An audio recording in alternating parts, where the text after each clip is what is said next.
சொல்லுவாங்க. சொன்னோட நாகமான் சரின்னு சொல்லிட்டு கீழ்ப்படி என்ன பண்ணுவார், தன்னோட ட்ரெஸ் எல்லாம் கலத்திட்டு அந்த யோர்தான் நதியில் போய் 7 தடவை முங்கி முங்கி எழும்புவார். எத்தனை தடவை?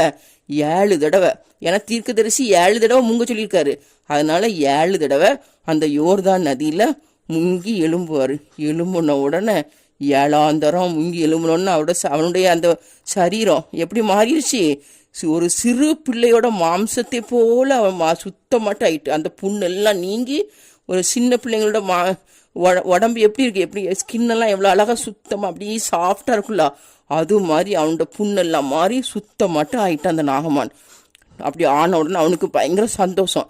ஒரு நாகமான் சொல்லுவார், இஸ்ரவேலில் இருக்கிற தேவனை தவிர பூமி எங்கும் வேற தேவனே கிடையாது அப்படின்னு சொல்லிட்டு பயங்கர சந்தோஷம் நாகமானுக்கு. இஸ்ரவேல் தேவன் தான் உண்மையான தேவன், அப்படி வேற ஒரு தெய்வமே கிடையாது அப்படின்னு சொல்லிட்டு இஸ்ரவேலின் தேவனை போற்றுவார்.